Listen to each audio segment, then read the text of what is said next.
The Great Pyramid of Giza was not built by slaves. That single fact, confirmed by the villages, the bakeries, the medical records, and the burial sites of the actual workers, dismantles one of the most persistent images in human history. These were paid laborers, fed beef, treated for injuries, and buried with honor near the monument they raised. But here is what that discovery reveals that almost no one talks about. The pyramid was not primarily an act of religion or royal vanity. It was a tax system. When the Nile flooded and farmers could not work their fields, the state mobilized them, fed them from centralized granaries, and directed that surplus human energy upward, literally upward, in limestone for decades. Khufu did not build the Great Pyramid. The Nile did. And if that is true, if a river is the actual architect of the most recognizable structure on Earth, then everything we think we understand about power, about civilization, about what Egypt actually was, needs to be reconsidered from the beginning. So let us go back, all the way back, to before the first stone, to before the first pharaoh, to the water itself. But before our journey begins, please take a moment to like the video and subscribe. It's a simple and wonderful way to support the channel, and it means a great deal to me. I'm also always curious to know where in the world and at what time you're joining me tonight. And before we drift back 3,000 years together, I would love to know, was Egypt's greatness a product of human ambition, or simply what happens when any people learn to live in full agreement with a river? The water holds the light before the sun arrives to claim it. There is a moment just before dawn when the Nile's surface becomes something other than water. A sheet of pale silver, perfectly still, carrying the sky's first hesitation between darkness and day. The river does not rush this. It never rushes anything. It has been doing this for longer than the word morning exists to describe it, longer than there are mouths to say the word, longer than there is anyone standing on the bank to watch. But there is someone standing on the bank. He is barefoot. The silt beneath his feet is black and faintly cool, still damp from the flood's retreat, and it presses up between his toes with a yielding softness that is nothing like soil anywhere else on earth. This is the Kemet, the Black Land, the dark gift left behind when the water pulls back from its summer height. And the man standing in it does not think of it as a gift because gifts imply a giver who might someday change his mind. He thinks of it the way he thinks of his own breathing. It is simply what sustains him. It is simply what is. We do not begin with a king. We begin here, with this man, with this water, with this morning that is also every morning. His grandfather stood in this same silt. His grandfather's grandfather stood here before that. If we follow the line back far enough, and this civilization will give us every reason to follow things back far enough, we find that the gesture itself, this standing at the edge of the retreating flood and reading the dark earth the way a physician reads a pulse, is older than the civilization tea will eventually produce. The farmer is not a prologue to Egyptian history. He is its truest and most durable expression. Every monument that follows, every dynasty, every carved and painted wall, every hymn to every god in the long procession of gods that Egypt will invent and maintain and occasionally discard. All of it rests, ultimately, on the fact of this man's bare feet in this black soil on this particular morn. Ing, which is every morning, which is the only morning that finally matters. The Nile floods in summer. This is the fact on which everything else depends, and it is worth holding for a moment before moving past it, the way you hold a stone to feel its weight before you understand what it can build.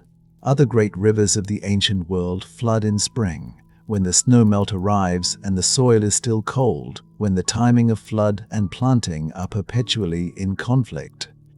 The Nile floods in summer at the height of the growing season elsewhere, and then retreats in autumn, leaving behind its deposit of mineral-rich silt, just as the temperatures moderate and the ground becomes ready to receive seed.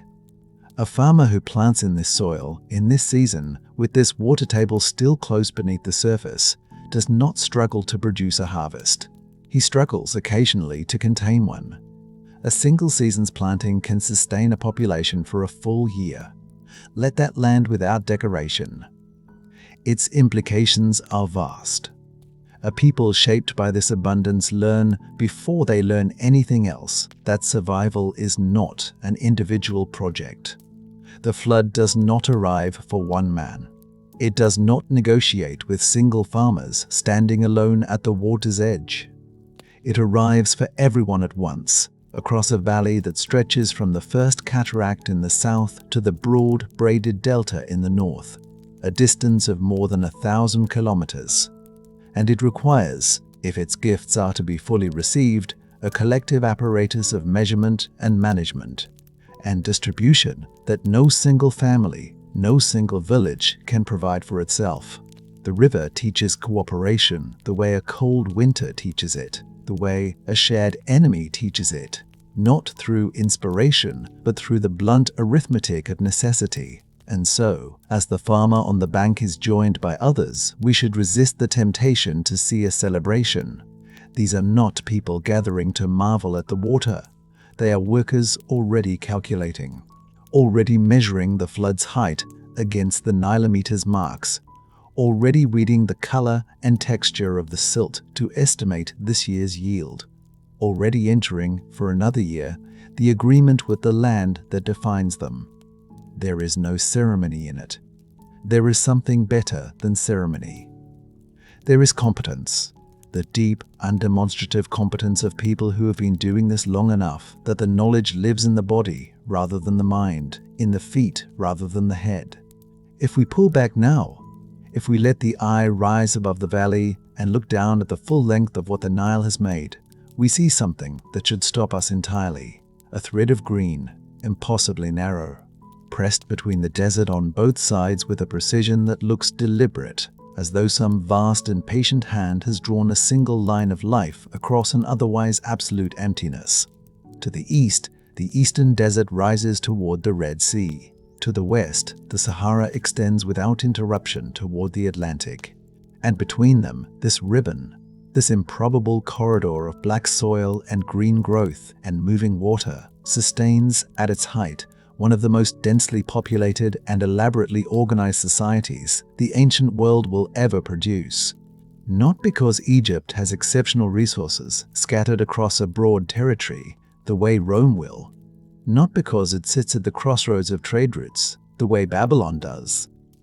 But because everything it needs is concentrated in one place, managed by one river, renewed every year by one flood, and because the people who live along it have long since understood that the only rational response to such overwhelming, concentrated abundance is to organize around it completely. Egypt survives not through military strength, not through divine favor, though it will spend considerable energy arguing otherwise. It survives through an unbroken willingness, sustained across 30 centuries, to subordinate everything. Individual ambition, dynastic pride, religious conviction, personal grief, to the river's logic. The moment any ruler, any priest, any provincial governor places his own interests above that collective obligation, the system begins to fail.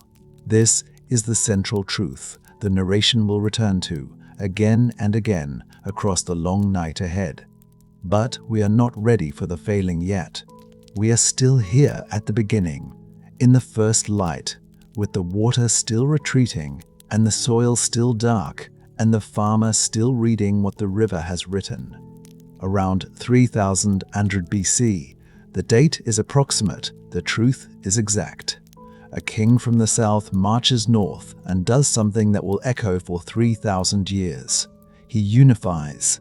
He takes the narrow valley of Upper Egypt, with its sandstone cliffs and its southerly winds and its compressed vertical geography, and he joins it, by force and by concept, to the broad horizontal marshland of the delta, where the river spreads its fingers into the Mediterranean and a different K. End of people have built a different kind of life. We call this King Narmer. The palette that survives him shows a man in the act of striking. A conqueror's gesture, arm raised, enemy kneeling. But the deeper achievement is not military. It is administrative. It is conceptual.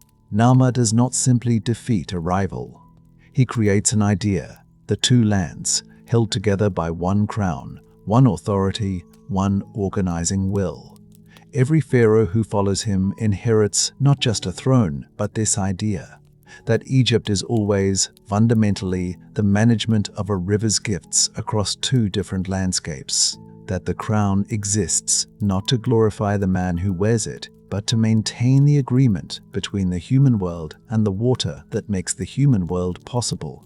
The pyramids come later. They are inevitable. A civilization that has learned to redirect the Nile's surplus, the extra grain, the extra labor, the extra time that abundance creates, will eventually ask what else that surplus can build. The answer, in the Old Kingdom, is stone. Massive, dressed, precisely placed stone, raised in quantities and to heights that no one before has attempted, by a workforce that is not enslaved, as later legend will insist, but fed.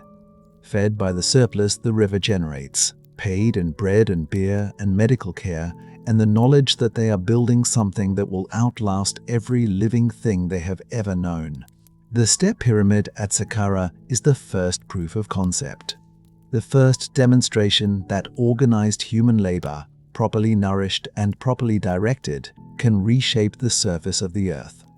And then Sneferu, and then Khufu, and then the plateau at Giza, and the Old Kingdom makes its permanent argument in stone that Egypt, at its peak, is capable of things the rest of the world cannot yet imagine. But we are not yet at the pyramids. We are still in the first light. The farmer on the bank has not moved. He stands where the flood has left him, in the black silt that is the beginning of everything, and the pyramid's shadows, when the sun finally arrives and casts them westward across the sand, fall across soil that is identical to the soil beneath his feet. The same dark gift, the same annual renewal, the same river, moving always south to north, carrying everything with it.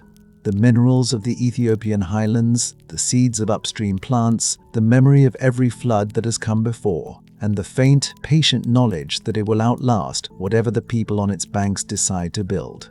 And here, at the edge of this long story, a question opens. How does a civilization built entirely on the logic of a river sustain itself for 30 centuries?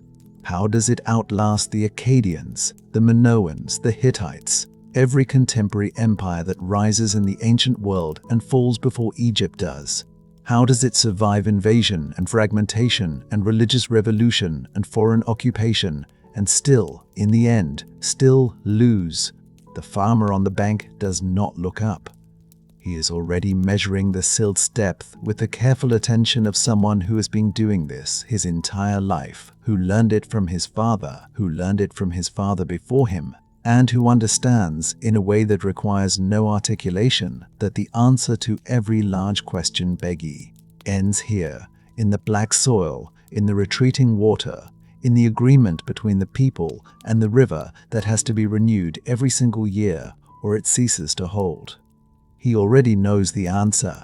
We will take the rest of this long night to learn it. We go back before the beginning, before the first dynasty, before the first city, before the first mark pressed into wet clay by a hand that understood it was making a record. We go back to the moment when the Nile Valley is simply a place where people have chosen to stay, not passing through, not camping at the water's edge in the way of nomads who keep one eye always on the horizon.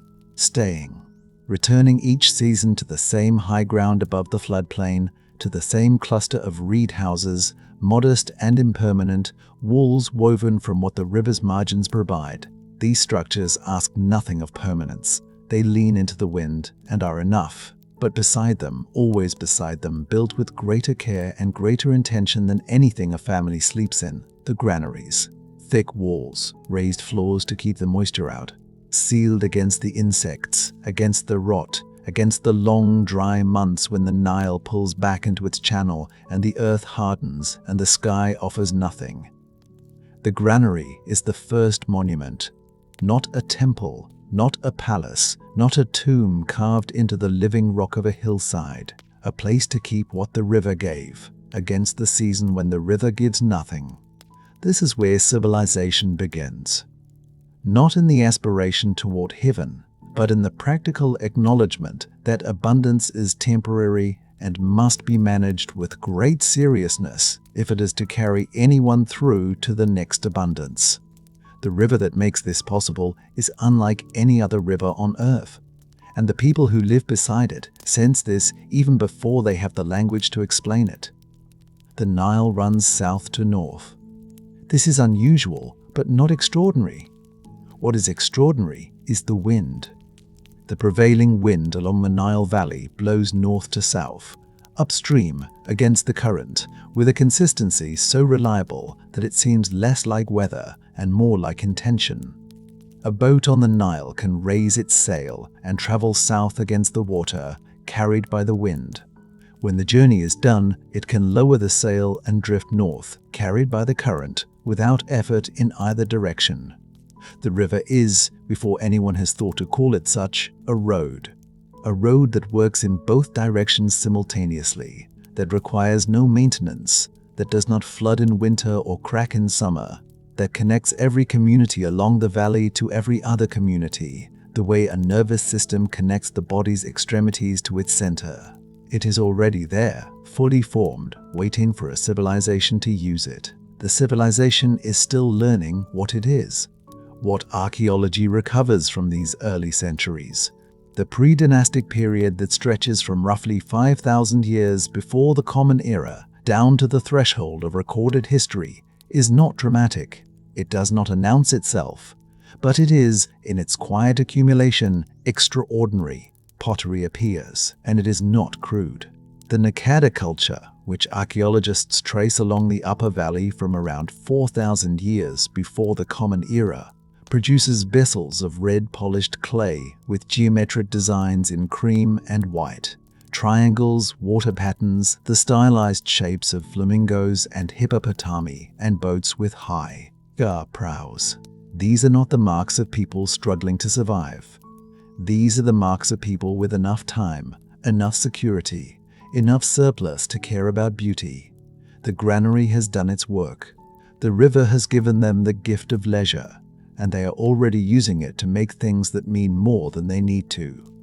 Alongside the pottery, the carved ivory, combs shaped like animals, figurines of women with arms raised as if in offering or in flight, small objects whose purposes we can only partially reconstruct, but whose craftsmanship is unmistakable. A sensibility is forming here, not yet articulated in any written language, not yet organized under any single authority, but already coherent. A preference for order, a preference for symmetry, for clear categories and bounded forms. The river has taught this without intending to. The river, which floods at the same time each year and retreats at the same time each year, and leaves behind its dark gift of silt with a regularity that feels almost contractual. The river has modeled for 10,000 years what a world organized around reliable cycles looks like. The people have been paying attention.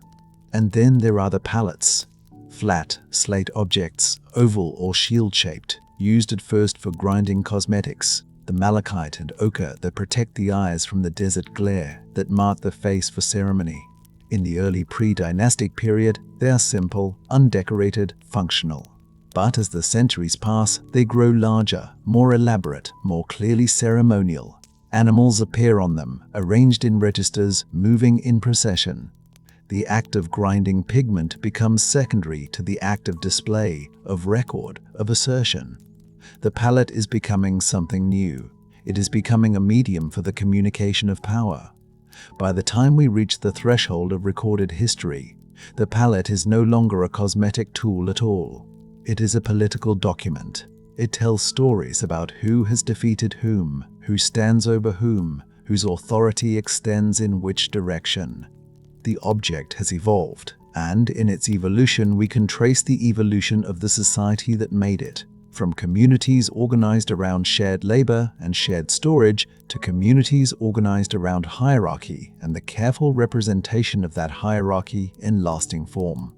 The two cultures developing along this shared river are not identical. They never will be. Upper Egypt. The long, narrow valley that runs from the first cataract at Aswan north toward what will become Memphis is a world shaped by constraint. The floodplain here is rarely more than a few miles wide. Cliffs press in on both sides, red and gold, and beyond them lies desert without mercy. The communities of Upper Egypt are tight, concentrated, accustomed to strong local authority, because local authority is the only kind the geography permits. There is not enough space here for ambiguity about who manages the water, who organizes the harvest, who decides when the granary opens. Someone must decide, and everyone must agree, because the alternative is chaos, and chaos in a narrow valley is catastrophe. Lower Egypt is a different temperament entirely.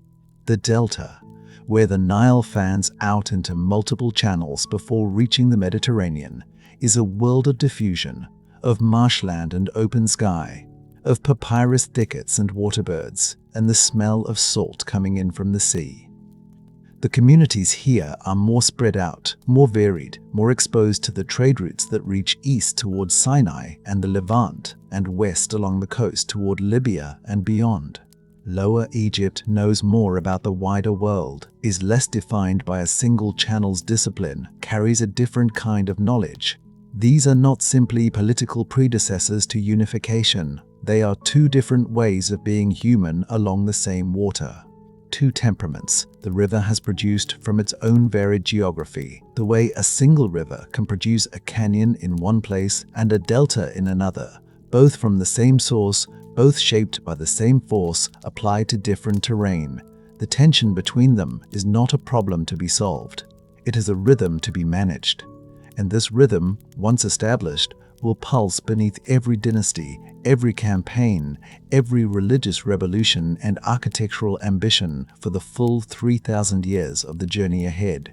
Upper Egypt and Lower Egypt will be unified under one crown and will remain, beneath that unity, two distinct ways of understanding what the land requires.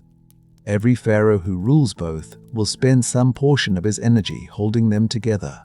Every pharaoh who fails will find the seam opening again, the two temperaments pulling apart, the river's divided geography reasserting itself against the human insistence on administrative coherence.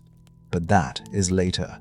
For now, the two cultures are moving toward each other through trade and gradual consolidation, through the slow accumulation of contact and exchange and the occasional violent assertion of one community's dominance over another. The decorated palettes are beginning to tell this story. The grave goods of the elite are becoming more elaborate, more standardized across wider distances, suggesting networks of prestige and obligation that reach beyond any single valley community. Something is gathering, not quickly. Nothing in this landscape moves quickly. Nothing in this landscape rewards impatience. But with the inexorable quality of water finding its level, of sediment settling into the shape the current has prepared for it. The objects that survive from these centuries carry within them a sensibility already ancient by the time anyone thinks to carve a name into stone. A love of symmetry that mirrors the river's own regularity. A preference for hierarchy expressed in scale, the important figure always larger, always more central, always occupying the position that the eye moves toward first. A comfort with categories, with the clear demarcation between the ordered world and the chaos beyond its borders, between the black land of the floodplain and the red land of the desert, between the living and the dead, between the human and the divine. These are not merely aesthetic preferences.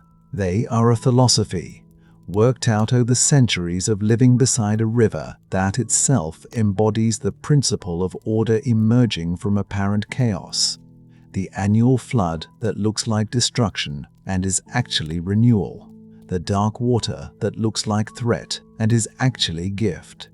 By around 3,200 years before the Common Era, The two lands are moving through their last pre-dynastic generations. The settlements are larger, the hierarchies are steeper, the palates are recording acts of domination with increasing confidence and increasing clarity. Someone, perhaps several someones, in sequence, their individual identities blurred by the distance of 50 centuries, is consolidating authority across wider and wider stretches of the valley.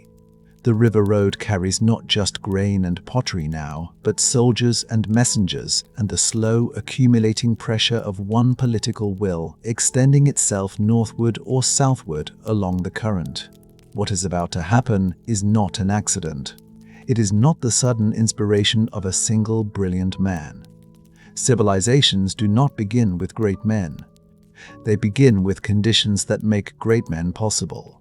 And the condition that makes Egypt possible is already 30 centuries mature by the time any individual steps into the light of recorded history.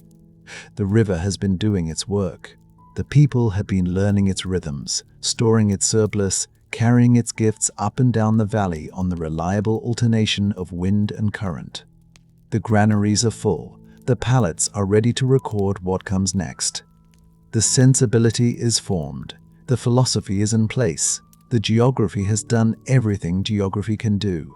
The stage is set not by any human hand, but by 10,000 anonymous seasons of planting and harvest, none of them recorded, all of them necessary. The silt has settled into the black soil. The water has retreated. The wind moves south along the valley in the long, warm dark, and somewhere upstream, where the cliffs press close and the river runs narrow and purposeful, a man is preparing to walk north. He does not march so much as arrive. The distance between south and north in this long country is not merely geographic. It is cultural, ecological, tonal. The narrow valley of Upper Egypt, where the cliffs press the river into a corridor of green no wider than a few miles, is a different world from the broad, wet, many-mouthed delta, where the Nile fans out into the Mediterranean like a hand opening. Two landscapes, two populations, two ways of understanding what the river means. And now, at the edge of what we call recorded history, one man walking between them with the intention of making them one. His name, or the name we give him, is Narmer. We do not know his voice. We do not know the season of his death. What we have, what survives him across more than 5,000 years, is a single object, 43 centimeters of gray-green siltstone, carved on both faces, dense with compressed political intention. The Narmer palette. It sits now in the Egyptian Museum in Cairo, behind glass, in a room that cannot quite contain what it represents. The camera moves across its surface slowly, and the eye adjusts to the register of ancient relief carving. The way figures are compressed into a visual grammar that is neither portrait nor symbol, but something precisely between, a language still learning what it wants to be. On one face, a king stands tall. He wears the white crown of Upper Egypt, the tall bowling pin shape that rises above the head like a declaration. His arm is raised, and in his hand is a mace, and below him a figure kneels, and the posture is unmistakable. This is a man in the act of dominion. Behind the king, a servant carries his sandals, a detail so specific, so human, that it briefly interrupts the formal geometry of everything else. The king's feet are bare. He stands directly on the ground. This will matter. Turn the palette over. The same man appears again, but now he wears a different crown. The red crown of Lower Egypt, flat-topped and curl-fronted. A crown that belongs to the delta, to the marshes, to the other half of the world. He walks in procession. Before him, standard-bearers carry the emblems of nomes, the administrative districts that will organize Egypt for the next 3 millennia. Below them, 2 rows of decapitated enemies lie in neat formation, their severed heads placed between their feet with a tidiness that suggests this is not merely violence but ceremony. And at the bottom of this face, 2 long-necked animals, serpopards, creatures that exist nowhere in nature, have their necks intertwined by attendants, forming a circle at the palette's center, a contained knot of the wild and the ordered, held in place by human hands. This is not a battle record. It is something older and stranger and more durable than that. This is the first political manifesto in human history, and the argument it makes is simple enough to be carved in stone and subtle enough to have organized a civilization for 30 centuries. Two different worlds, held together by one man who is equally at home in both. What Narmer understands, and what the palette performs with the precision of a legal document, is that unification is not a military event.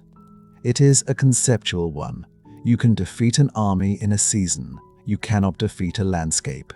The delta farmers and the valley farmers do not share the same relationship to the river, do not organize their harvests on the same calendar, do not worship precisely the same gods in precisely the same forms.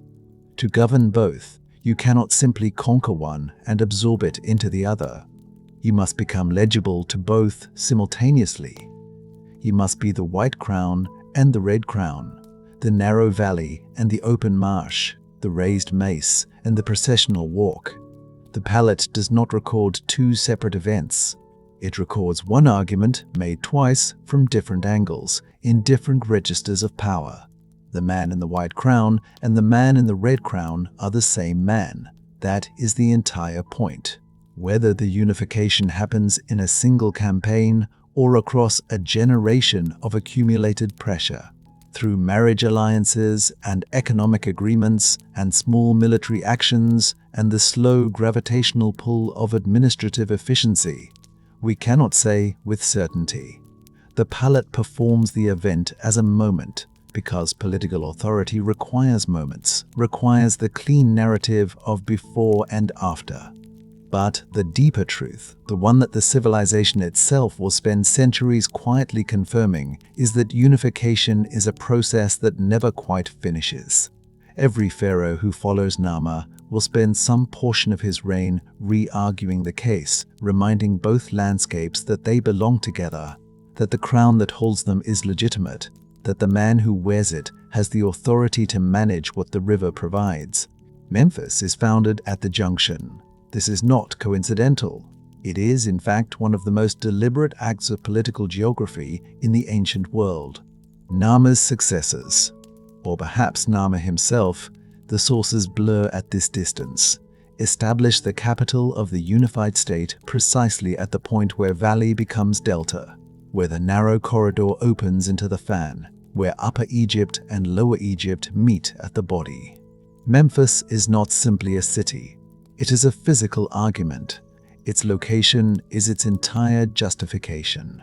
To stand in Memphis is to stand at the hinge, and whoever controls the hinge controls the flow of water, of grain, of authority, of meaning. And it is here, in the administrative machinery of this new capital, that something else is invented. Something that will outlast every dynasty, every palace, every stone monument that the civilization raises. Writing arrives in Egypt not in the temple and not in the palace, but in the granary. The earliest hieroglyphic inscriptions are not prayers. They are not royal proclamations. They are tallies, quantities of grain received and dispersed, the names of estates, the records of redistribution. Writing appears in this civilization as the bureaucratic infrastructure of surplus management, and this origin, which might seem to diminish the achievement, to make it prosaic, actually reveals everything essential about what Egypt is and what it values. To write is to make the river's gifts legible across time and space. A scribe in Memphis can know how much grain arrived from a nome 300 miles upriver without traveling there. A pharaoh can compare this year's flood to last year's, to the year before that, building across decades, a statistical portrait of the Nile's behavior that allows for planning, for storage, for the kind of long-horizon thinking that turns annual abundance into permanent civilization. The hieroglyphs that will eventually cover every temple wall, every papyrus, every coffin. The elaborate, beautiful, endlessly inventive visual language of ancient Egypt begins here, in the counting house, in the service of the collective project of feeding everyone. There is something worth sitting with in that.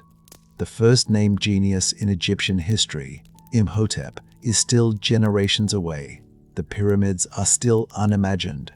But already, in the early centuries after Narmer, a civilization is developing a technology of memory, a way of carrying information forward through time, the way the river carries silt, depositing it where it is needed, building up the ground on which everything else will stand. The pharaoh who emerges from this administrative architecture is not simply a king in the way that other ancient cultures understand kingship. He is something more precisely engineered than that. He is, in life, the living embodiment of Horus, the falcon god, the sky, the active principle of divine order made flesh. His eyes are the sun and the moon. His authority does not derive from military strength alone, or from inherited wealth alone, but from his position as the necessary link between the human world and the divine order that keeps the Nile flooding on schedule. Without the pharaoh performing the correct rituals, making the correct offerings, wearing the correct crowns in the correct ceremonies, the cosmic machinery that produces the inundation might cease. The river might not rise, the silt might not come, the harvest might fail, and with it, everything. This is not superstition. Or rather, it is superstition performing the function of political engineering with extraordinary elegance. What the system accomplishes, by making the pharaoh the living hinge between human survival and divine order, is to make taxation into devotion and obedience into cosmic maintenance. The farmer who delivers grain to the state is not paying a tax.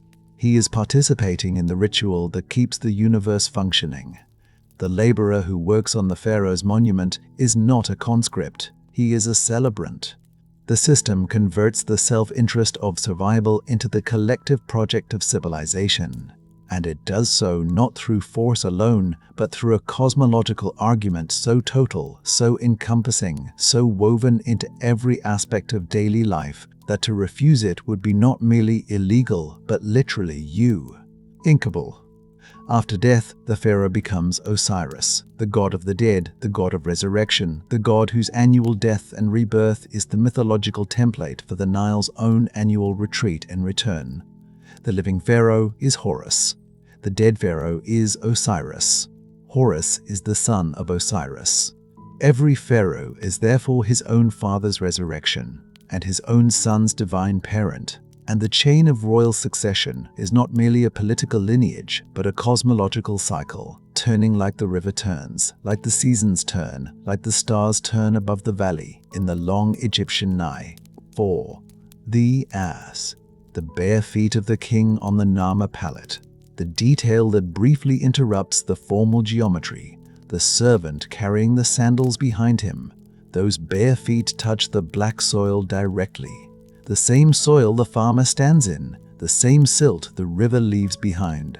The pharaoh's divine authority does not float above the land in abstraction. It is grounded in it, literally, in the fertility that the river provides and that the king's ritual attention sustains. The farmer's feet and the king's feet stand in the same earth, and the distance between them. The entire elaborate hierarchy of priests and scribes and governors and soldiers that separates a man who plants from a man who rules is built on that shared ground. This is what Narmer bequeaths to the civilization that follows him. Not a territory, not an army, not even a capital city, though Memphis will endure for millennia. What he bequeaths is a concept. The two lands as a single governed entity, held together by a single crown that is simultaneously two crowns, a single authority that must be legible to two different landscapes, a single man whose bare feet touch the black soil and whose raised arms hold the sky in place. It is an argument made in stone, and like all arguments made in stone, it requires constant maintenance. The moment you stop making it, the two worlds begin to remember that they were separate. The palette is returned to frame now. The grey-green siltstone, the raised figures, the mace held high, and the processional walk and the long-necked animals held in their careful knot. We are looking at the oldest surviving political document in human history, a king's argument pressed into 43 centimeters of compressed intention, that two different worlds belong together under one crown. Whether Narmer himself believed it, whether he stood before this object and felt the weight of what he was claiming, we cannot know. The distance is too great. The silence is too complete. What we know is what the centuries confirm, every pharaoh who follows him. Through the long, luminous arc of the Old Kingdom, through the fragmentation and reunification that comes after, through empire and invasion, and the slow evening of the civilization's long day, will spend their reign either maintaining this argument or discovering, at considerable cost, what happens when they let it go. The river does not care which they choose. The river floods regardless. But the people who live along its banks, who have organized their entire existence around the management of its gifts, they require the argument. They require the man who wears both crowns. They require the hinge. The current moves on, north, as it always moves, carrying everything with it.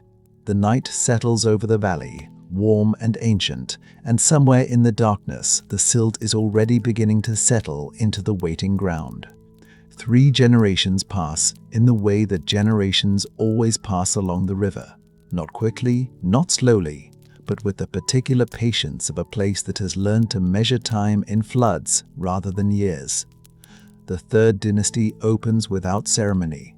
A king named Josa inherits the 2 lands, inherits the idea that Narmer first assembled and that every ruler since has been refining, and he does what kings do. He begins to plan his eternity. What he cannot yet know is that his eternity will become everyone's. The light comes first to the desert floor, then climbs. This is the thing about Saqqara in the early morning. The plateau sits above the valley, above the fields, above the green ribbon that the river has drawn across the ochre earth, and the sun finds it before it finds almost anything else. And there, on that limestone shelf above the world, the 6 ascending tiers of the step pyramid receive the light in sequence, tier by tier, the lowest course first, then the 2nd, then the 3rd, rising through the 4th and 5th, until the topmost stage is finally touched and the whole structure. E stands illuminated, and the desert around it is still in shadow, as if the pyramid has woken before the world. Hold that image for a moment. Let it breathe. Because before this morning, before this structure, every single thing that human hands have ever raised from the earth is made of materials that will surrender themselves back to the earth within a generation or 2. Mud brick dries and crumbles. Reed bundles soften and collapse. Timber warps and rots. The stuff of the valley is the stuff of seasons, and the seasons take it back. The tombs of the earliest kings at Abydos are impressive in their ambition and gone in their execution. Mud brick mastabas, flat-topped rectangular mounds that mark a life without defying time. They are arguments made in a language the earth itself refuses to honor. What Imhotep builds at Saqqara is something different in kind, not just degree. It is the first deliberate act of permanence in the archaeological record. Humanity's first argument, made not in words but in stone, in dressed and fitted limestone, in mass and geometry, that something made by human hands should outlast the humans who made it, not by a generation, not by a century, forever. That is the ambition encoded in every joint, every course, every ascending tier of this structure. It does not say, "Remember us." It says, "We will not be forgotten." There is a difference, and Imhotep understands it. He is, at this moment in the early 27th century before the Common Era, the most titled man in Egypt. His inscriptions preserve the list: Chancellor of the King of Lower Egypt, first after the King of Upper Egypt, Administrator of the Great Palace, Hereditary Nobleman, High Priest of Heliopolis, Chief Sculptor, Chief Carpenter. The titles accumulate like sediment, each one marking a domain of authority, a sphere of practical mastery. Later generations will deify him, will build temples to him, will name him the son of Ptah, will bring votive offerings to his image in the hope that his particular genius, his closeness to the divine intelligence of making, will intercede on their behalf. But the narration should resist the deification for now, because what makes Imhotep extraordinary in this moment is not his closeness to the gods. It is his mastery of the logistics of 10,000 human beings working in sequence across a decade. He is, before anything else, a manager of complexity. The limestone that will become the Stet Pyramid is quarried at the site itself. Saqqara sits on a plateau of nummulitic limestone, and the quarries that open to feed the construction are not distant operations requiring months of transport. They are immediate, adjacent, present. But quarrying limestone and dressing limestone are two different skills, and the tools that exist at the beginning of the Third Dynasty are not yet adequate to the precision Imhotep requires. So the tools change. The copper chisels grow more refined. The wooden sledges that cut stone across the desert floor are improved by trial. The ramps and levers and counterweights that will eventually make pyramid construction possible are being invented here, in real time, on this plateau, by workers who have never done this before, because no one has ever done this before. And those workers, this is the thing the river has made possible, the thing the river has, in a sense, required. They are not slaves. The image of enslaved thousands toiling under the whip is a later myth, a Roman projection, a misreading of everything the archaeology actually shows. The workers at Saqqara are conscripted farmers and skilled craftsmen, and they are here in the inundation season, when the Nile has risen over the fields and the fields have released them from their agricultural obligation. The river's own calendar has built this pyramid. The flood that makes the soil fertile also makes the workforce available, and the surplus that the fertile soil produces.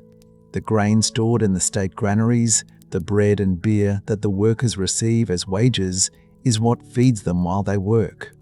The Nile has organized its own monument. It has provided the labor and the logistics simultaneously, and Imhotep is the mind that understands this well enough to direct it. The construction proceeds not as a single vision executed from beginning to end, but as a series of revisions, each one building on the last, the building itself preserving the record of its own thinking. It begins as a mastaba, a flat-topped rectangular tomb, the traditional form, the expected form, what every predecessor has built, but Imhotep expands it. He adds a second mastaba on top of the first, then a third, then continues upward through 6 distinct phases until the stepped form emerges that will stand on this plateau for 4,700 years. The building is a record of thought. Each stage is a hypothesis tested against reality and found sufficient to support the next. This is the Egyptian genius that the river has been teaching since the first farmer watched the flood recede and drew a conclusion, not the leap but the step. Not inspiration descending from the sky like a gift, but incremental mastery accumulated through long and necessary attention to what the world actually does. The pyramid is not alone.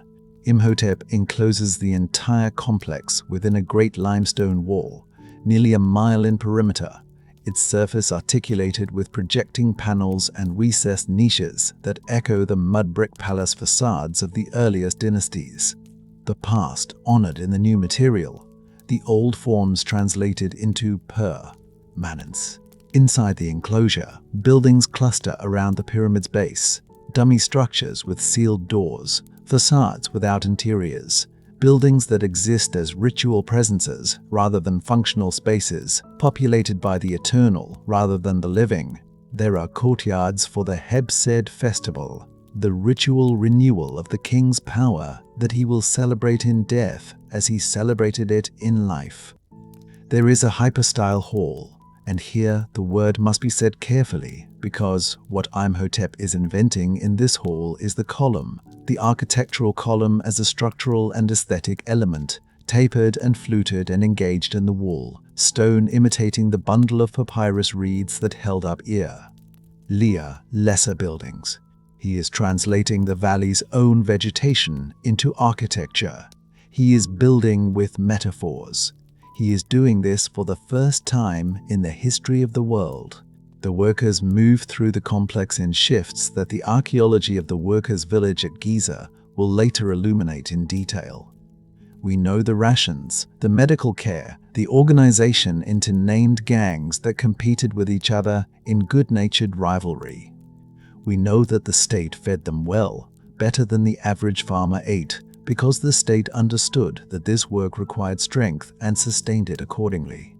The river's surplus flows upward, in this season, toward the plateau, toward the stone, toward the idea that Imhotep is assembling course by course, tier by tier, with the patience of someone who knows that the thing being built will be judged not by the decade of its construction, but by the eternate why of its standing. Djoser, for his part, is the essential partner in this. A king who commissions the impossible is as necessary as the architect who executes it. And what Djoser provides, beyond the authority, beyond the resources, is the willingness to let the design evolve, to watch the mastaba become a step pyramid across years of revision without demanding that the original plan be honored. There is something in this that speaks to a particular kind of royal confidence, the security of a man who understands that the goal is not the plan, but the result, and who trusts the genius he has chosen to find the result even when the path shifts. The inscriptions that survive show Djoser's name attached to Imhotep's with a closeness unusual for the period, the king acknowledging the architect in a way that most pharaohs never acknowledge anyone. It is, in its way, a collaboration of equals, which is to say, it is the rarest thing in the ancient world. The logistical network that makes it possible is the same network the river has always provided. The Nile is the highway of the Pyramid Age, as it has been the highway of everything that came before. Stone that must travel.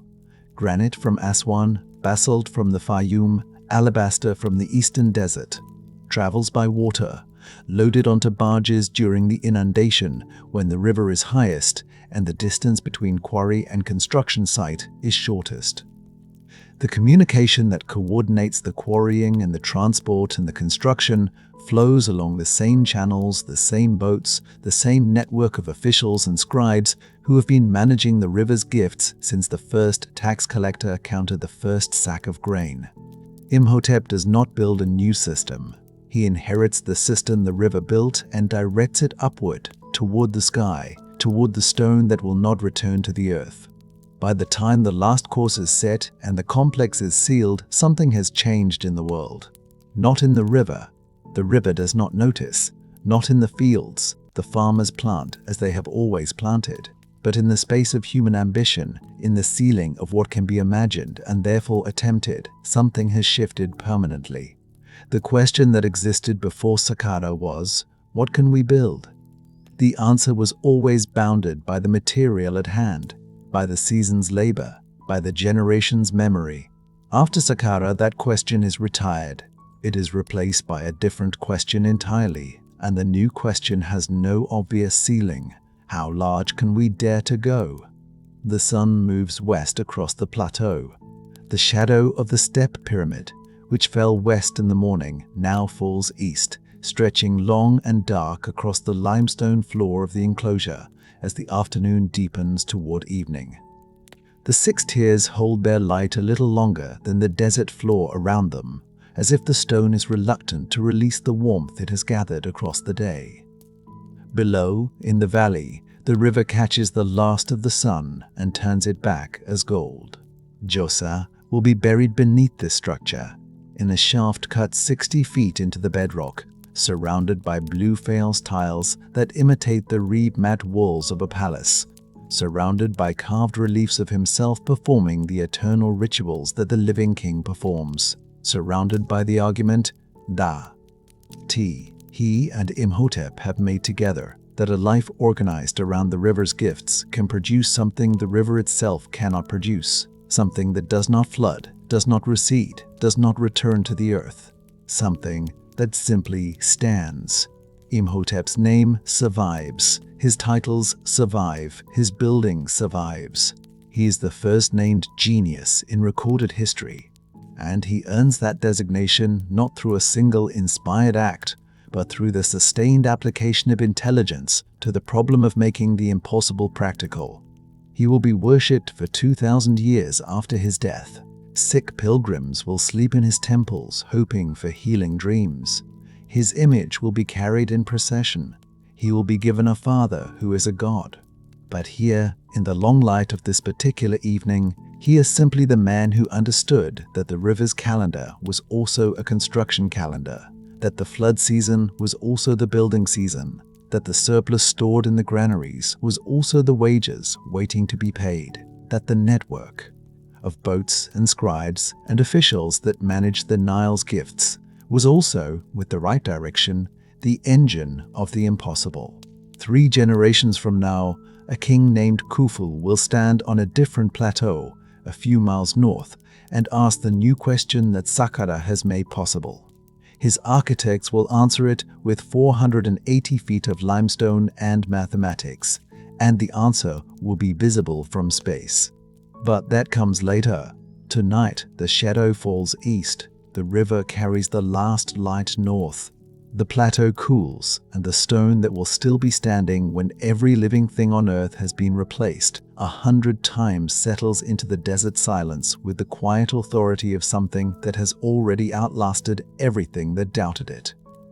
The current moves on, north as it always moves, and the night comes in from the east as it always comes, crossing the desert slowly, the stars arriving one by one above the 6 ascending tiers of the world's first stone monument, each one a point of light that has traveled longer than the pyramid has stood to reach this particular darkness, this particular silence, this particular moment in the long unfolding of a civilization that is only just beginning to learn what it is capable of.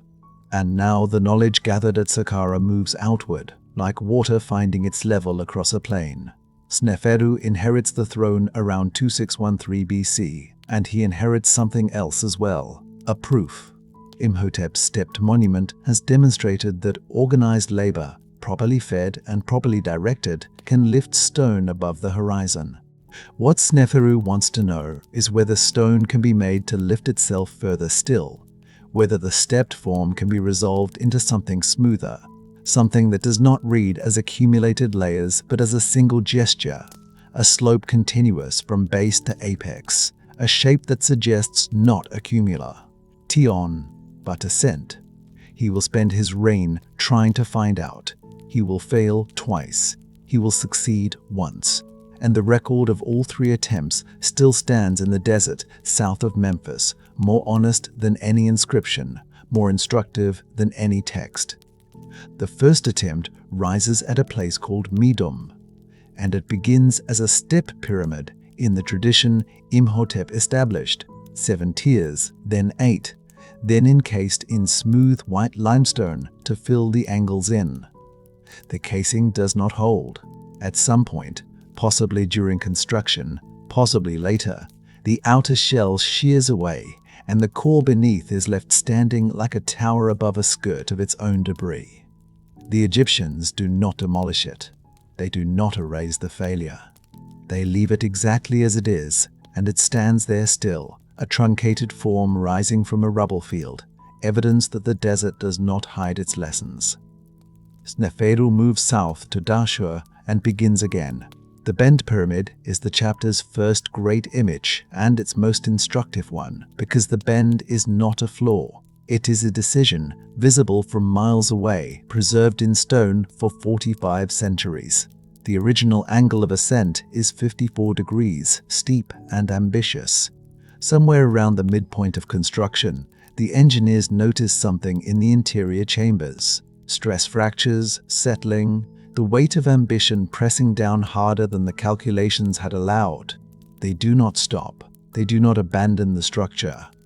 They change the angle, reducing it to 43 degrees, and the pyramid continues upward at this shallower slope until it reaches its apex. The result is a silhouette unlike any other in Egypt, a pyramid that visibly changes its mind partway up, that carries within its geometry the record of the moment when theory met the weight of reality and had to yield. This is not a monument to failure. This is the Egyptian method made permanent, not inspiration arriving complete, not genius delivered whole, but knowledge accumulating through patient and costly experiment. Each mistake informing the next attempt, the civilization learning what it is capable of by discovering incrementally what it is not. The bent pyramid is Sneferu's most honest pyramid, and for that reason, it may be his most important one. He builds a third. The red pyramid at Dashur is lower, safer, its angle held constant at 43 degrees from base to apex. The lesson of the bent pyramid applied from the first stone rather than the middle one. It is the first true pyramid form in history, the first structure to achieve the shape that will become Egypt's permanent signature against the sky. It is also, without cruelty, slightly diminished. Safety produces something that works without quite soaring. The red pyramid stands and endures, and it is enough. And it is not quite the thing Sneferu was reaching for when he began at Midum with a 54-degree angle and a civilization's worth of ambition pressed into limestone. 3 pyramids, 2 failures preserved in stone, 1 success that is slightly smaller than the dream.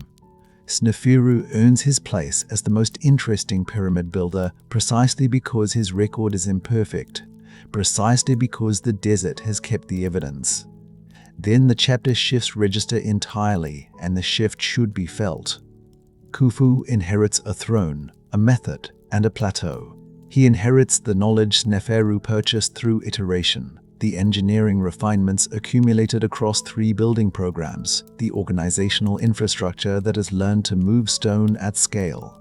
What Khufu does with this inheritance is not an iteration, it is a declaration.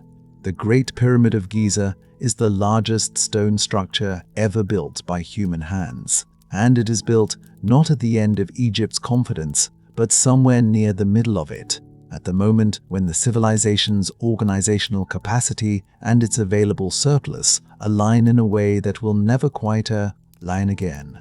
The logistics alone require a sustained act of quiet astonishment to comprehend. 2.3 million blocks of limestone and granite, the average block weighing 2.5 tons, the largest granite blocks in the King's Chamber weighing 80 tons apiece, all of them hauled from quarries across the river, or, in the case of the Aswan granite, floated 600 miles day. Downstream on the Nile's current, the same current that carries the silt, that carries the surplus, that carries everything. The base of the pyramid covers 13 acres. It is aligned to true north within a fraction of a degree, an achievement of astronomical precision that modern engineers, working with modern instruments, can barely improve upon. 20,000 permanent workers live near the site in a purpose-built town, fed from state granaries, their bread baked in industrial quantities, their beer brewed in volumes that suggest the Nile's surplus is being metabolized directly into stone. At seasonal peak, when the flood makes the fields inaccessible and redirects the agricultural labor force toward the plateau, the workforce swells toward 100,000. The river's calendar, which has always organized Egyptian life, now organizes the building program itself. This is the payoff the river has been preparing for. The same seasonal abundance that fed the farmers in the black silt, that taught the early settlers the rhythm of flood and retreat, that made Egypt the most productive agricultural land in the ancient world. That abundance is now being consumed by the program it made possible. The pyramid does not transcend the river's logic. It depends on it entirely. Every block lifted is a block the Nile underwrites, and the Nile underwrites it without complaint, flooding as it has always flooded, depositing its silt as it has always deposited it, indifferent to the monument being assembled on a plateau above. The workers are not slaves. This is among the most important corrections the evidence demands. The graffiti on the stones themselves, left by work gangs who name themselves with the cheerful irreverence of men who know their labor matters. reads like the marks of a workforce with pride in the project, not the anonymous scratches of the coerced. The tombs of the workers, discovered in the 1990s near the plateau, are modest but dignified. The bones inside show evidence of medical care, healed fractures, surgical interventions, the physical record of a state that needed these bodies to keep working and therefore kept them alive. The Pyramid Age is not a story of cruelty. It is a story of something more complicated and in some ways more troubling. A civilization that has organized itself so completely around a single purpose that the workers building the monument and the monument being built have become expressions of the same underlying logic. Khufu does not live to see it finished. No pharaoh could. The Great Pyramid takes approximately 20 years to complete, and 20 years is a long time for a civilization to hold its organizational will in a single direction. That it does so is the achievement. That it does so at a cost that begins to become visible only after the fact is the shadow that falls across the achievement without diminishing it. His son Khafre builds the second pyramid at Giza, slightly smaller but set on higher ground so that from a distance it appears the same size, a pharaoh's vanity worked into the topography itself. And Khafre does something else. He commissions the Sphinx. The Sphinx crouches before the pyramid complex with its face turned east toward the rising sun, and it wears Khafre's face on a lion's body. The king as force of nature, the king as the point where human authority and divine power converge.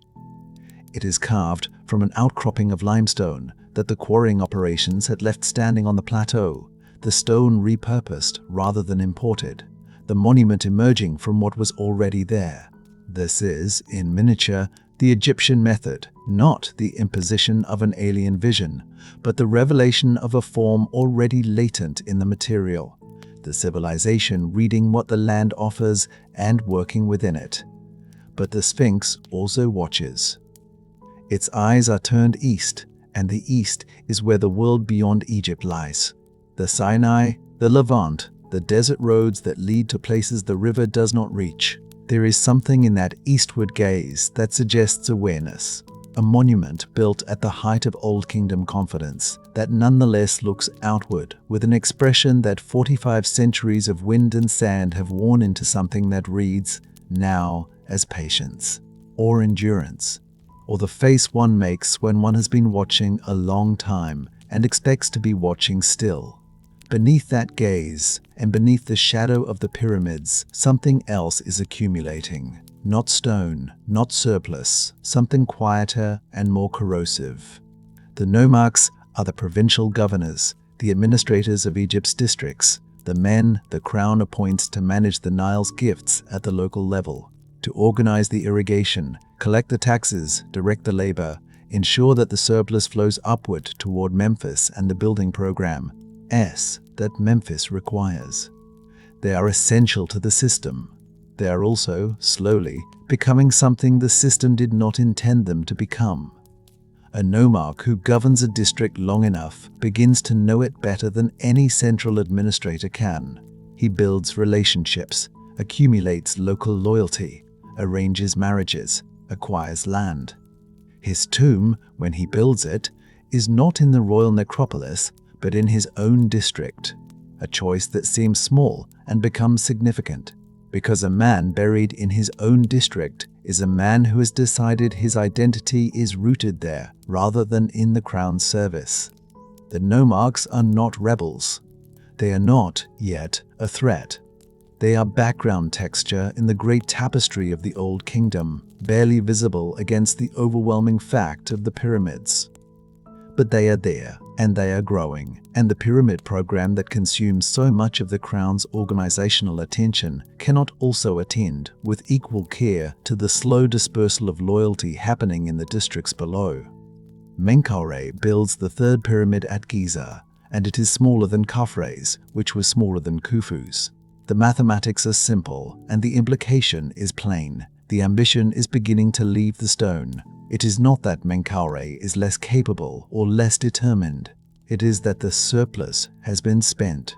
20 years of Khufu's program, followed by Khafre's program, followed by Menkaura's.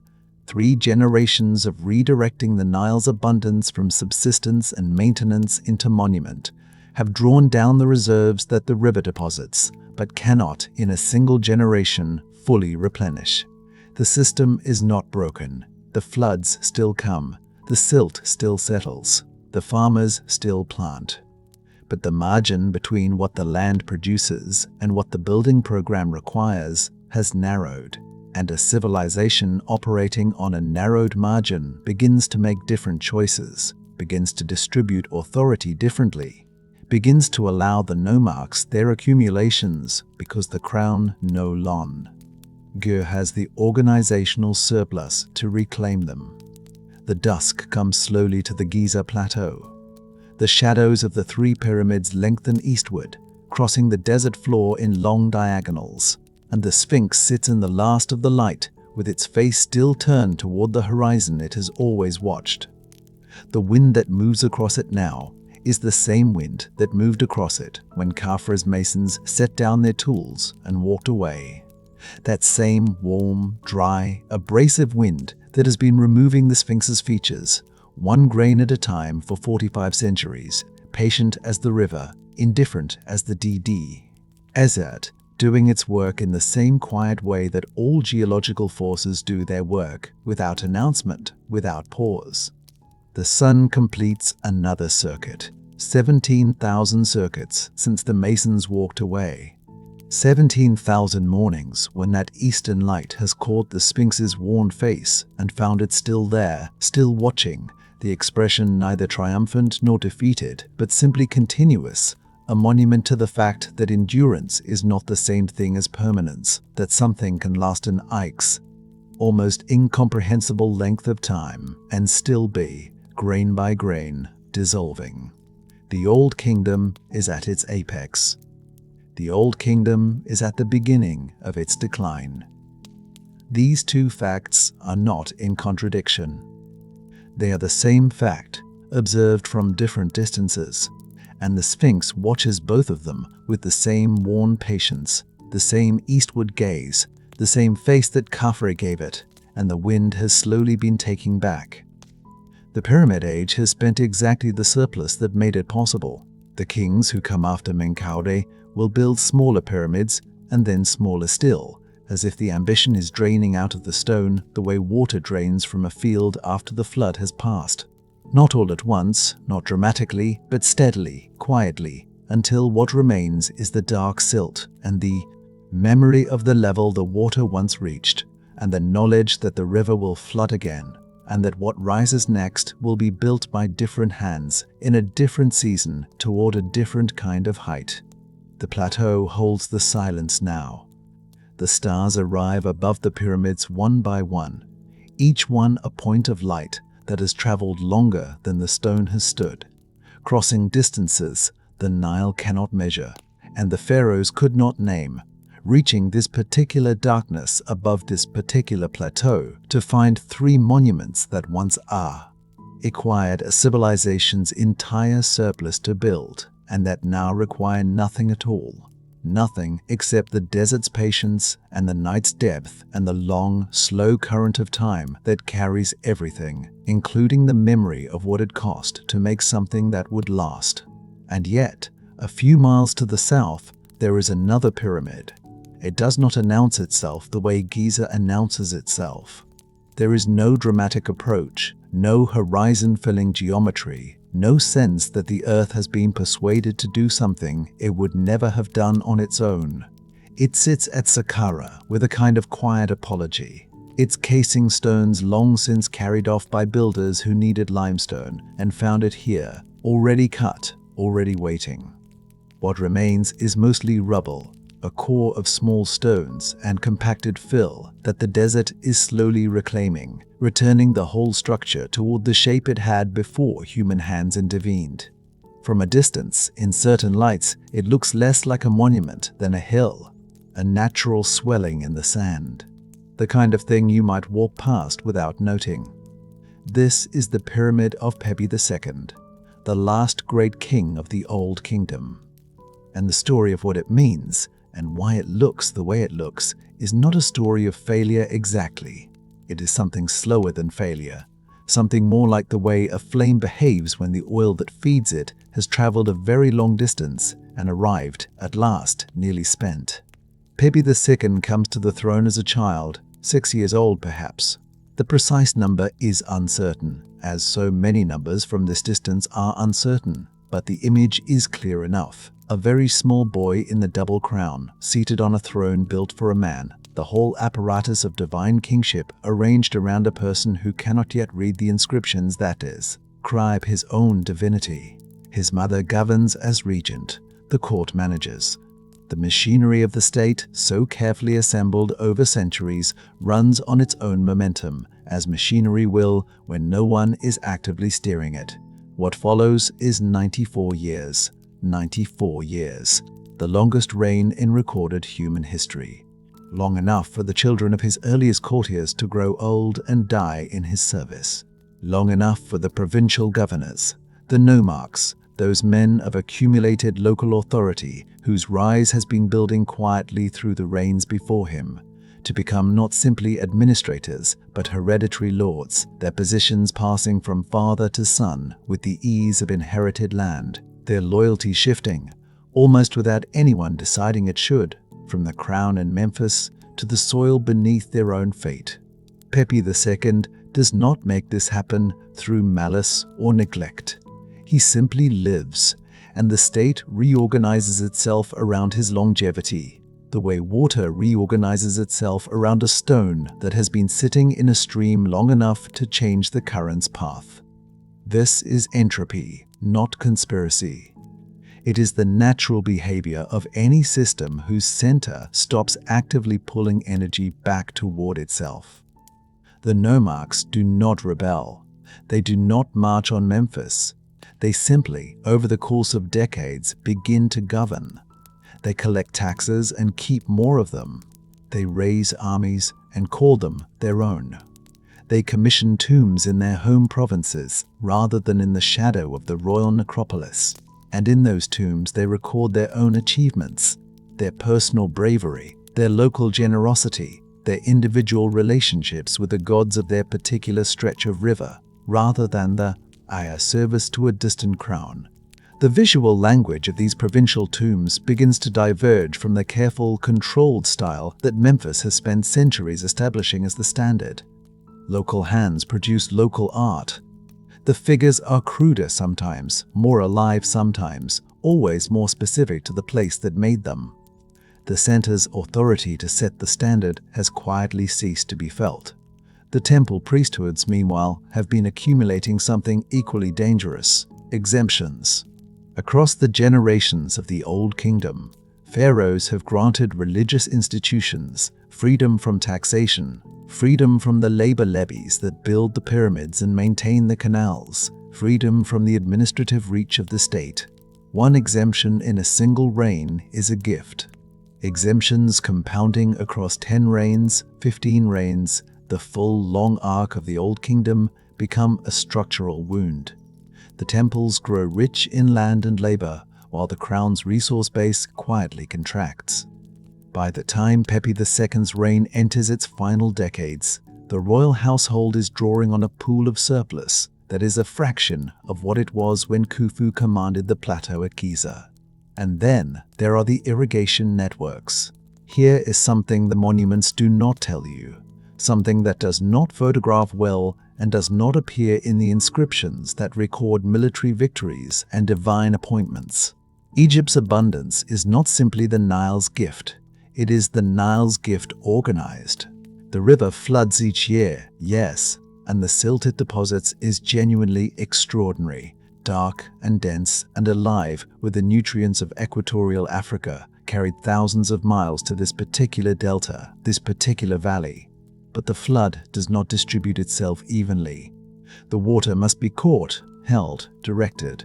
Basins must be dug and maintained. Channels must be cleared each year before the inundation and repaired each year after it retreats. Dikes must be monitored. Sluice gates must be opened and closed in the right sequence, at the right moment, by people who understand the whole system and can coordinate their actions across the full length of a nome, across the boundaries between nomes, across the logic of a river that does not recognize the administrative lines human beings have drawn across its floodplain. This coordination requires authority. Not the authority of a god-king whose divine mandate fills the sky. That is a different kind of authority, important in its own way. This is the authority of a system, a bureaucratic capacity to organize collective labor toward a shared outcome that no individual community can achieve on its own. When the nomarchs are genuine administrators, answerable to Memphis, drawing on the state's organizational capacity and its ability to compel cooperation across provincial boundaries, the irrigation networks function. When the nomarchs become autonomous lords, each managing his own stretch of river in his own interest, the coordination breaks down. A dike on the upstream border of one nome, if poorly maintained, floods the fields of the nome below. A channel that serves two communities requires both to agree on its maintenance schedule. These agreements require a referee. When Memphis stops being that referee, when Memphis is, effectively, an old man in a palace who has not left the capital in decades, the agreements begin to fail. The fields do not go dark all at once. The failure is local and gradual, a patchwork of small disasters accumulating across the land. A village that loses access to a secondary channel replants with a crop that needs less water. A nome whose border disputes with its neighbor go unresolved by any central authority simply stops planting the contested land. The surplus that once fed the pyramid builders, that once supported the court and the temples and the armies and the artists, begins to contract at its margins, then at its center, then everywhere at once. When Pepi II dies, and he does die, eventually, as even the longest lives end, there is no single crisis. There is only an absence.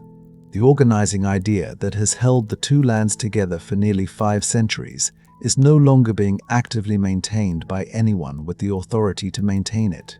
And in that absence, the land becomes, again, what it was before Narmer marched north, a collection of regions, each with its own ambi, tions, its own local gods, its own version of what Egypt means.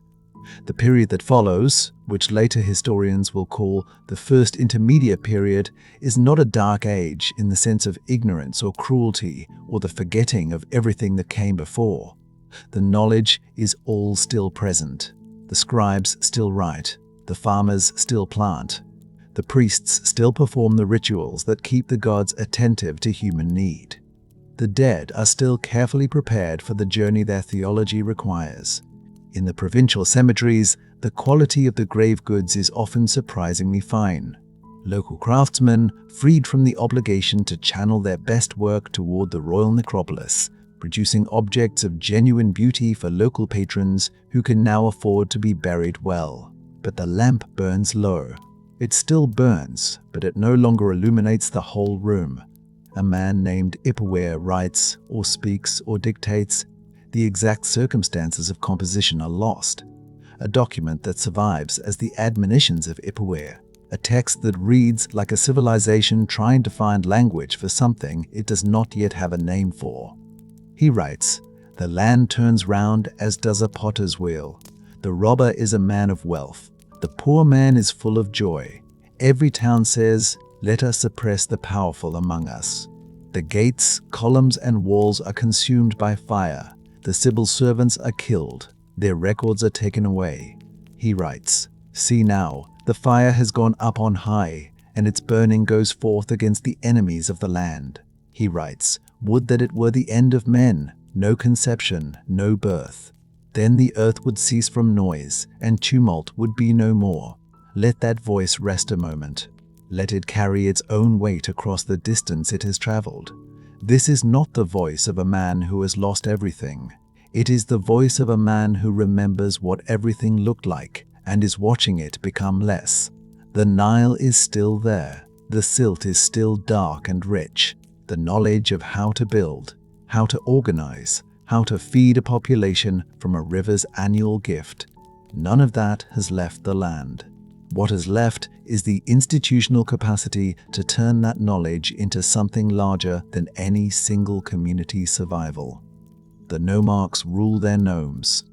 The priests tend their temples. The farmers plant their fields. But no one is maintaining the irrigation networks across the full length of the valley. No one is organizing the surplus into monuments or armies, or the kind of sustained artistic vision that requires a generation to complete. No one is holding the idea of the two lands in their hands and insisting, with the full weight of divine authority and bureaucratic reach, that it remain one thing. It will take a century and a half to find that capacity again. It will come from Thebes, from the south, from a line of kings who carry the name Mentuhotep and the long memory of what Egypt was before it became this collection of competing territories. They will reunite the land by force and by will and by the particular stubbornness of people who have lived through fragmentation long enough to understand what it costs. But that is another chapter, another current in the river's long movement toward the sea. For now, the small pyramid at Saqqara subsides gently into the sand. The rubble settles. The desert, patient as it has always been, begins the slow work of reclaiming what the river's surplus once built, not erasing it. The desert does not erase so much as cover, preserve, hold in suspension for the excavators of some unimaginable future who will come with their brushes and their careful hands and lift it back into the light. The knowledge is still there, under the sand. The river still floods. The farmers still plant. The lamp burns low and the room has grown very small, and somewhere in the darkness beyond its light the idea of Egypt waits, quiet and patient, for someone to bring it more oil. The West Bank at Thebes holds its silence differently than other places. There is the river, and then there is the floodplain, and then there is the desert, and then there are the cliffs, golden and absolute, rising in great escarpments above everything human that has ever been built at their feet. And into that cliff face, into the very base of the mountain, a man named Mentuhotep II builds something that the world has not seen before and will not see again in quite this way. His mortuary temple at Deir el-Bahri does not announce itself the way Giza announces itself. It does not dare you to look away.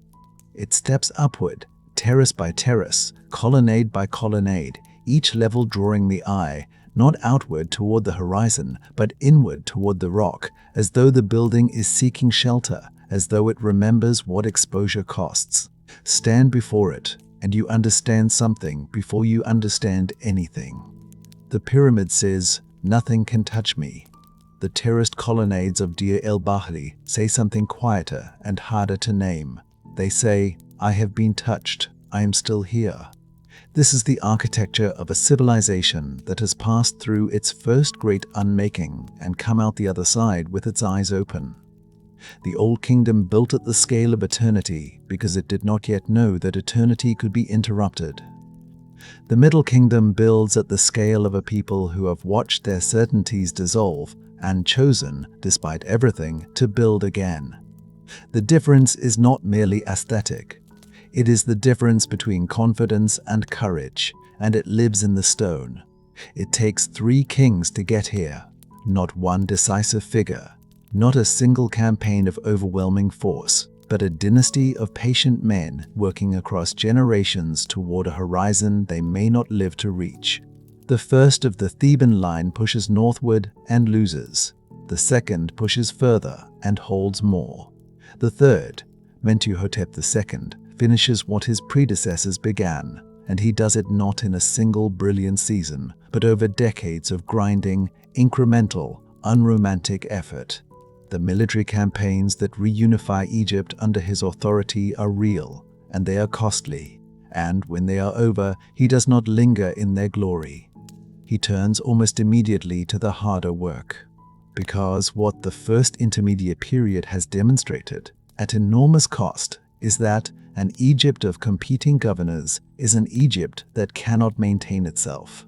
the irrigation networks that make the Nile's gift usable, the canals, the basins, the dikes, the systems of distribution that transform a flood into a harvest, do not maintain themselves. They require coordination across boundaries, labor organized at a scale no single province can sustain, authority that can compel cooperation between communities whose immediate interests point in different directions. When the center dissolved, those networks deteriorated. Fields that had fed thousands produced less, then less again. The flood still came. The management of the flood did not. And so, Mentuhotep's first act of reunification is not a monument, it is a canal. It is a dike repaired, a basin restored, the infrastructure of collective survival brought back to function under central authority. This is what fragmentation actually costs, and he knows it because he has seen the accounting. He also understands something about power that the Old Kingdom learned too late.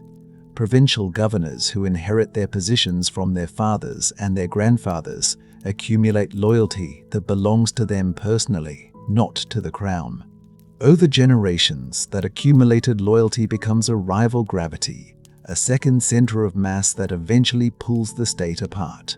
Mentuhotep's reform is precise and quiet and will be noted by almost no one at the time.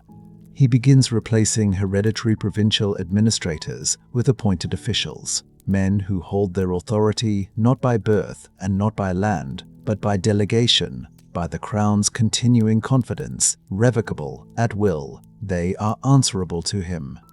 When he is gone, they will be answerable to whoever follows. The reform plants something in the administrative soil of Egypt that will need to be replanted in later centuries after later catastrophes by rulers who will not know they are repeating a lesson already learned here in the reign of a man building terraced colonnades into a golden cliff face on the Half-Mars. West bank of the Nile at Thebes. The Middle Kingdom that follows Mentuhotep's reunification is not a civilization that roars. It accumulates. It trades southward along the Nile into Nubia, establishing a chain of fortresses along the Second Cataract. Massive mud brick installations that are simultaneously military posts, trading stations, and administrative centers. Evidence of an empire rebuilding its confidence one controlled border at a time. The fortresses are practical, almost brutally so. They are also, in their way, a kind of argument. Egypt is back. Egypt is organized. Egypt remembers what it is. But the Middle Kingdom's most extraordinary achievement is not military and not architectural. It is literary. And it arrives in a form that the Old Kingdom did not produce, because the Old Kingdom did not yet need it. His name is Sinuhe. He is a court official who, in the confusion following the death of Amenemhat I, flees Egypt. Whether from fear or guilt or simple panic, the text does not entirely say, and that ambiguity is itself a kind of sophistication, a willingness to leave the interior life of a character partially unresolved. Partially mysterious, the way real interior lives are. He goes north and east, into the Levant, into the world beyond the river, and he builds a life there. He marries, he has children, he fights and wins and is respected. By any measure available to him, he succeeds. And yet the story is not about success. It is about longing.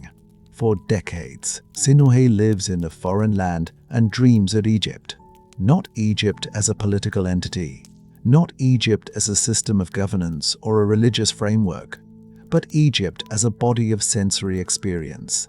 The smell of the river in flood, the particular quality of the light in the delta, the food, the language, the knowledge of being where you are formed. When the pharaoh finally summons him home, when the letter arrives that offers forgiveness and return, Sinuhe weeps.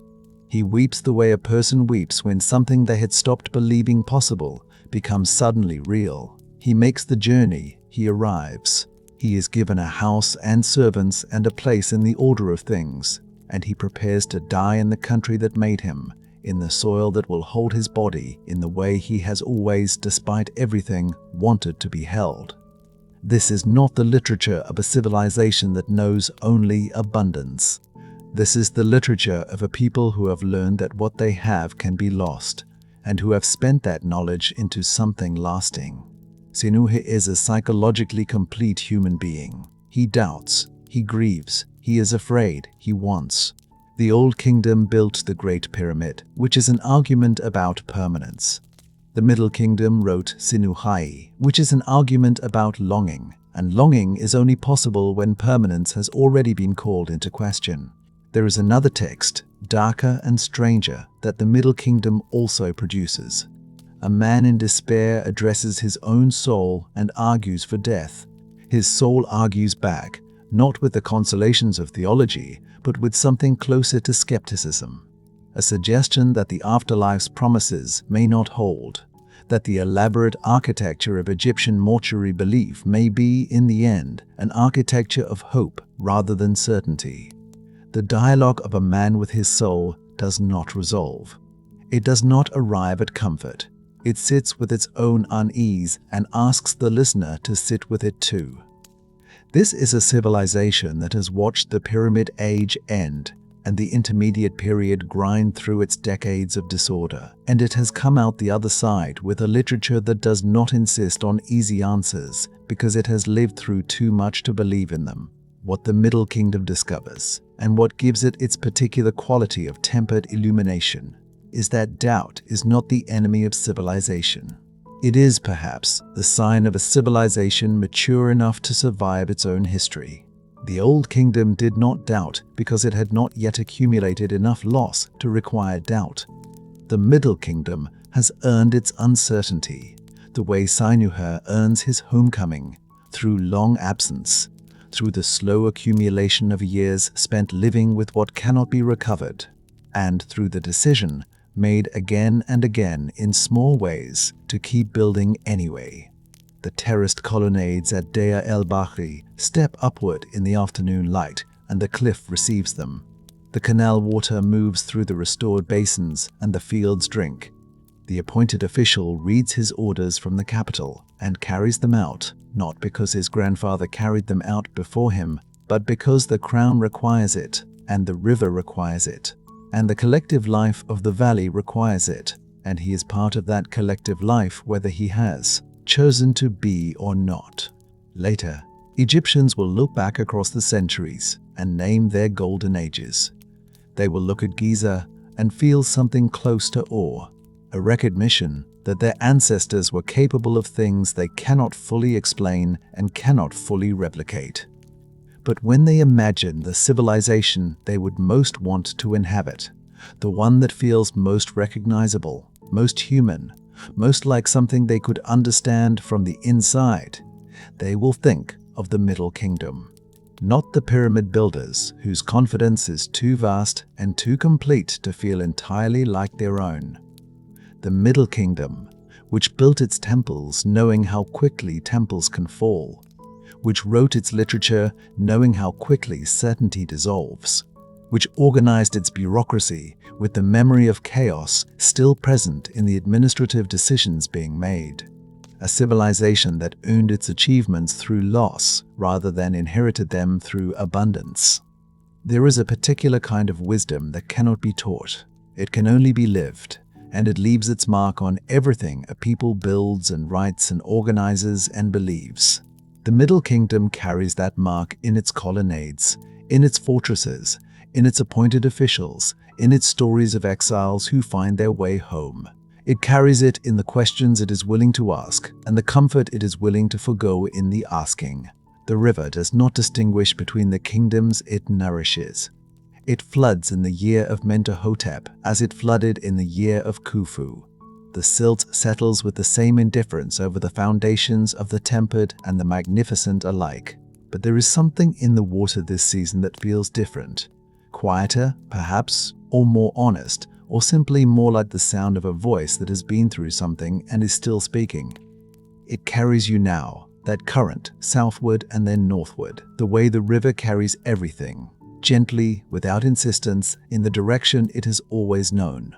The lamp has burned very low. The chapter closes not with triumph, but with something more durable than triumph. with recognition, with the quiet, earned knowledge that a civilization can be unmade and remade, and that what it builds the second time, it builds with open eyes. Let the current take you. The river still floods, the farmers still plant, and somewhere in the long patience of that rhythm, the Middle Kingdom continues to ask its questions into the dark, and the dark, for once, does not need to answer. The temple complex at Karnak appears first as shadow. Before the sun clears the eastern hills, before the ibis lifts from the reed beds along the river's edge, the stone is already there. 200 acres of it, courts and pylons and obelisks and hypostyle halls laid one against another across 15 centuries of accumulated ambition until the whole cannot be taken in at once, cannot be held in a single gaze, cannot be understood as a building so much as experienced as a country. Seen from above in the first grey light, it does not look constructed. It looks grown. It looks as though the desert floor simply decided, in this particular place, to rise. This is what an empire looks like when it decides to pray. Let that stand. Let the eye move across it slowly. The great avenue of ram-headed sphinxes, the pylons rising like cliffs, the hypostyle hall with its 134 columns so dense and so tall that the light between them falls in shafts, cathedral light, the kind of light that makes the body feel smim. All in the way, the body is supposed to feel small when it enters a space designed to remind it of its own scale. Karnak is not built in a single reign. No single reign could contain it. It is the New Kingdom's ongoing argument with eternity, each pharaoh adding a court, a pylon, an obelisk, as if the act of building is itself the prayer, as if the stone laid in one generation speaks on behalf of every generation that will follow.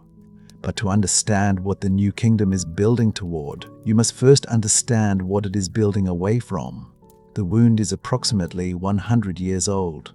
The Hyksos, Asiatic peoples from the northeast, their name derived from an Egyptian phrase meaning rulers of foreign lands, have entered the delta not through a single dramatic invasion, but through the slow accumulation of migration, settlement, and eventually political authority that fills the Va. Kuum left by a weakened 12th dynasty. By around 1650 BC, they rule a kingdom in the north, controlling the delta, collecting tribute from the Theban kings of the south, and occupying the Egyptian imagination as something the civilization has no prior framework for understanding. Egypt has always absorbed foreigners along its margins. It has traded with them, employed them, occasionally married them into the court. What it has not done, in the long centuries of its self-understanding, is being ruled by them. The Hyksos do not simply occupy territory, they rupture a story. What the Theban kings of the 17th dynasty begin and the 18th dynasty completes is less a military campaign than a psychological one. Ahmose-I drives the Hyksos from the delta around 1550 BC and pursues them into Canaan, and in doing so, he does not merely reclaim land, he inaugurates a doctrine. Egypt will never again wait to be threatened. The empire that follows is the empire of a civilization that has learned at considerable cost that the river's natural boundaries, the desert to the west, the sea to the north, the cataracts to the south, are not sufficient protection. The New Kingdom marches outward because it cannot afford to stand still. And here is the paradox that Egyptian memory will spend centuries managing rather than acknowledging. The Hyksos, those great villains of the national story, those humiliators whose name is carved onto temple walls as a kind of permanent wound, are also the civilization's involuntary modernizers. They bring the horse, they bring the war chariot, that revolutionary instrument of speed and terror that will transform Near Eastern warfare for the next 5 centuries. They bring the composite bow, laminated wood and horn and sinew, capable of driving an arrow through armor at distances the old simple bows cannot reach. They bring the vertical loom, the bronze dagger, the olive tree. Egypt absorbs all of it so completely, so efficiently, that within a generation, these things are simply Egyptian. The chariot corps becomes the elite military arm of the new kingdom. The composite bow becomes the pharaoh's signature weapon, depicted in every battle relief from Megiddo to Kadesh. The river, as always, takes what arrives and makes it its own. The narrator does not need to draw the lesson. The stone draws it. 20 years into the reign of Thutmose I, his daughter stands before the court at Thebes and accepts a crown. Her name is Hatshepsut. She is the daughter of a pharaoh, the wife of a pharaoh, and she will become, in her own right, one of the most consequential rulers in 3,000 years of Egyptian history. The regency she assumes on behalf of her young stepson Thutmose III does not remain a regency. Within a few years, she takes the double crown, the crook and flail, the false beard of kingship, the full titulary of a pharaoh, and she rules, not as a queen, not as a regent, but as a king, for approximately 20 years. What she builds with a particular kind of confidence. Her mortuary temple at Deir el-Bahri, set against the limestone cliffs of the western bank at Thebes, is not monumental in the way the pyramids are monumental. It does not overwhelm through sheer mass. It persuades. 3 colonnaded terraces rising toward the cliff face, each level connected by ramps.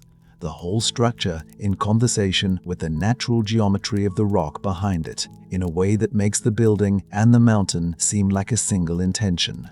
Restraint here is not absence, it is precision. It is the architectural equivalent of knowing exactly what you mean and saying only that. On the walls of that temple, she records something that no previous pharaoh has thought to record in quite this way: a trading expedition, not a military campaign, not a divine birth narrative, not a catalogue of enemies slain. A trading expedition to the land of Punt, that distant, half-mythological territory to the southeast, somewhere along the coast of what is now Eritrea or Somalia, documented with the specificity of a merchant's ledger. The ships, the goods exchanged, the trees of myrrh carried back alive, their root balls wrapped, transplanted into the temple gardens. The Queen of Punt herself, depicted in the relief with the affectionate candor of an eyewitness account. Hatshepsut does not simply claim she went to Punt, she shows you Punt. She shows you what it looked like, what it smelled like, what it cost, and what it returned. This is a ruler who understands that the record is not separate from the achievement. The record is part of the achievement. And then she is erased. Not immediately. Thutmose III, her stepson, rules alongside her throughout her reign and continues to rule for decades after her death, becoming one of Egypt's greatest military commanders, a man of genuine ability and considerable accomplishment. The erasure begins perhaps 20 years after Hatshepsut dies, and it is systematic. Her images are chiseled from the temple walls. Her cartouches are replaced with those of her father, her husband, her stepson. Her statues are smashed and buried in a pit near her temple, face down, as if even in destruction they must be prevented from seeing. Obelisks she erected at Karnak are walled in, their inscriptions hidden. The campaign is so thorough that for more than 3,000 years she effectively disappears from history, her story readable only in the damage done to suppress it. But here is what the damage reveals. You do not spend that much effort destroying someone who did not matter. You do not chisel out 1,000 images. You do not replace 1,000 cartouches. You do not bury the statues of someone the world has already forgotten. The erasure is its own testimony. The scale of the suppression is the measure of what was suppressed. Hatshepsut is not removed from history because she was insignificant. She is removed because she was undeniable, because her 20-year reign was successful enough, visible enough, structurally embedded enough in the stones of Thebes and Karnak and Deir el-Bahri that the only way to manage her precedent was to eliminate her entirely from the record. Egyptian historical memory is not passive. It is not simply what was written down. It is what was written down and what was deliberately, carefully, expensively unmade. Thutmose III campaigns into the Levant 17 times. His own annals, carved on the walls of Karnak with the precision of a man who understands that accuracy is itself a form of power, describe the first of these campaigns in extraordinary detail. The march to Megiddo, the debate among his generals about which of three possible routes to take, his own decision to take the most dangerous one, the narrow pass that could have turned into a catastrophe and instead turns into a rout. The Canaanite coalition that waits for him at Megiddo does not expect him to emerge from that pass. He emerges. The battle is brief. The siege that follows lasts 7 months. When Megiddo falls, the tribute lists begin, and the tribute lists are staggering. Cattle and horses and chariots. Gold measured in rings and in deben. Lapis lazuli from Afghanistan, copper from Cyprus, silver from the Aegean, cedar from Lebanon. The empire stretches at its greatest extent under Thutmose III, from the Fourth Cataract in the south to the banks of the Euphrates in the north. Egypt is no longer organized entirely around the river's gifts. It is now feeding on the world. The surplus that once built pyramids now builds an administrative apparatus of remarkable complexity. Garrisons and governors and tribute collectors and diplomatic correspondents. The letters of the Amarna archive recording a web of obligation and negotiation that spans the entire Near East. Egypt is for a century and a half the dominant power in the known world, and Karnak grows with every campaign, every tribute shipment, every returning army, until the temple is less a monument to any single reign than an accumulation of power made visible in stone. Then the river turns.